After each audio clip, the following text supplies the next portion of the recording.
Hi everyone, this is Rob, VK3BVW in Melbourne, Australia. Today we're going to have a look at an antenna which is called the double bazooka. It's been around for some time, but it's actually a new antenna for me. It was first designed in the 1940s at MIT in the US for government radar installations at that time. And then it became adopted and adapted by amateur radio operators from about the 1950s onwards. It's an interesting antenna, it's an interesting design, and I already have one up in the air, an 80 metre version, and we're going to have a closer look at the 40 metre version as well. This particular antenna comes from the IAC Antenna Corporation in America. So let's go and have a look at it.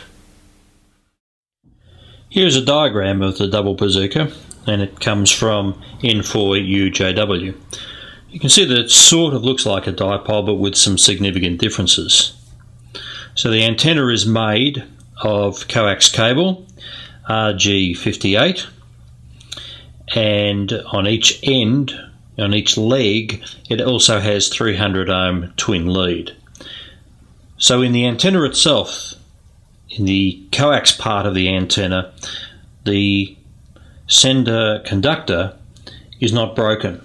That runs all the way through the coax cable, but the shield is split so that you have shield on two legs. You can also see that the center conductor and the shield at the end of the coax is attached together before being attached to the twin lead. Now the feed line is also coax.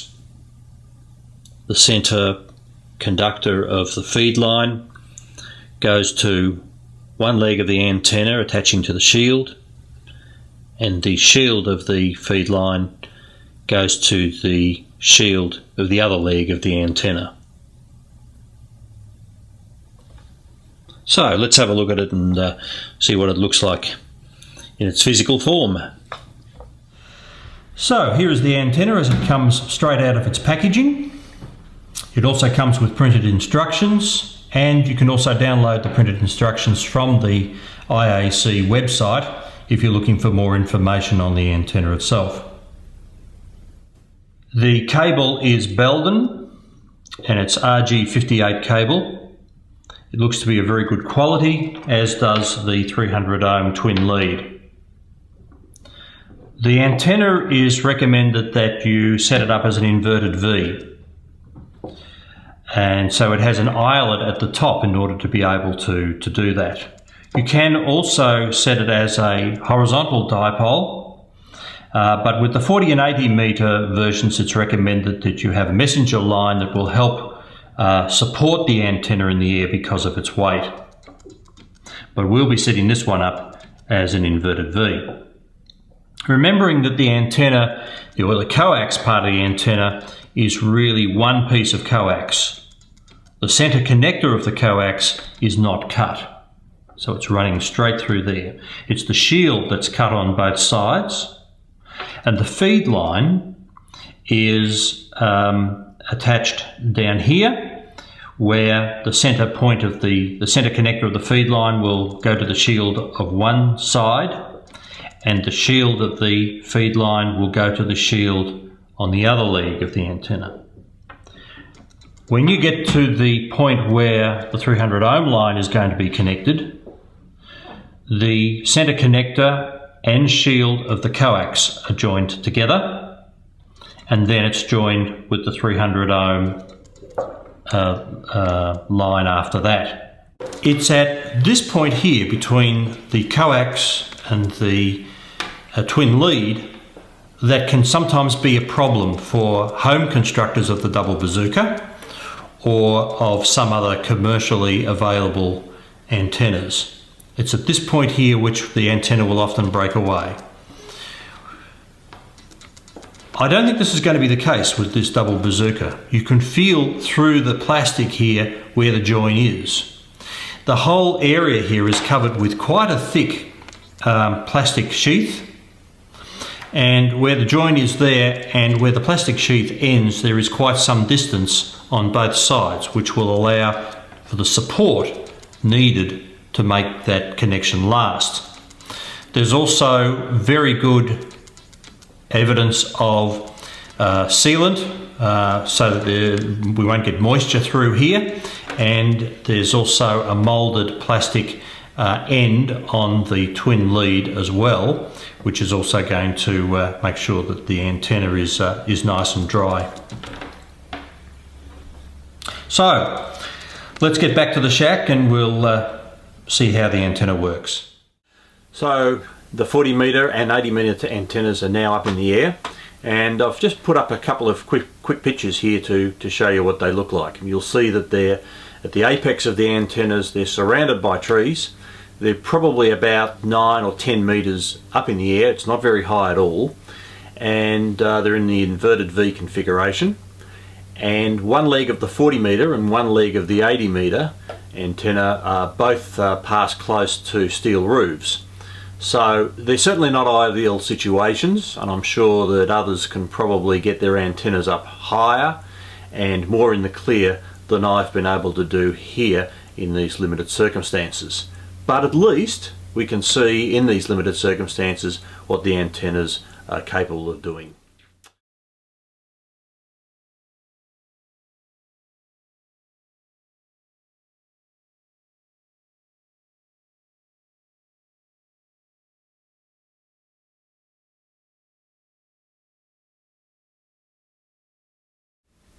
We've tested the 40 metre antenna, and from a transmitting point of view, the SWR is really low, from 7 megs right through to beyond 7.2 megs in the Australian amateur band, so it works really well from that point of view. You can just plug that antenna straight into the transceiver without any antenna tuning unit or anything like that, and it'll work fine.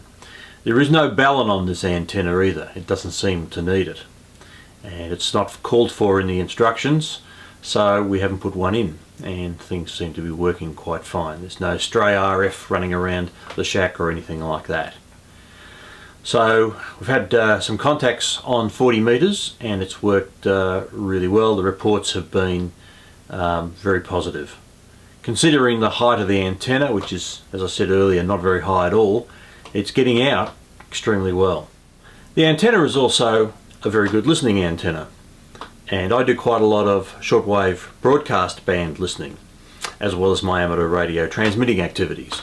So the antenna has been very useful from that point of view. In the example that we're going to show here of on second for 7 megahertz, you'll find that we switch between a reference antenna and the double bazooka to make a comparison between the two. The reference antenna is a PAR end-fed SWL antenna. It's quite a common antenna. It's been around for quite some time. And you'll see that on some of the stronger signals that there's probably only about a 1 or 2 S-point difference between the two antennas. However, on weaker signals, the double bazooka can make the difference between having the station audible or virtually being bogged down in the noise. And while we're talking about noise, there will be a couple of clips that you'll see where the double bazooka is effective in actually quelling some of the noise that we hear on the band. So let's have a look at some of these clips, see what you think.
تسهيلات النقل التعليمات المتطلبة للتسجيل.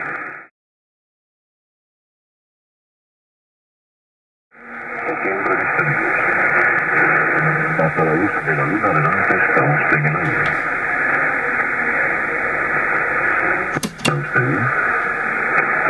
Se quedó dormido, por lo visto.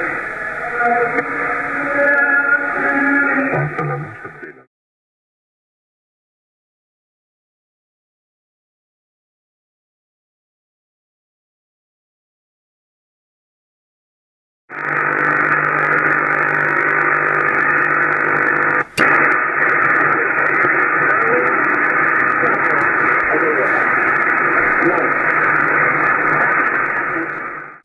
So, there you have it. You can get more information on the double bazooka and other antennas by simply going to the IAC website, which is iacantennas.com. They're based in Pennsylvania, and they also have a very good shipping department. They had both antennas out to me here in Australia in double quick time, which was very much appreciated. Best of luck with your radio activities, and we'll look forward to seeing you again soon. This is Rob, VK3BVW, 73, best wishes.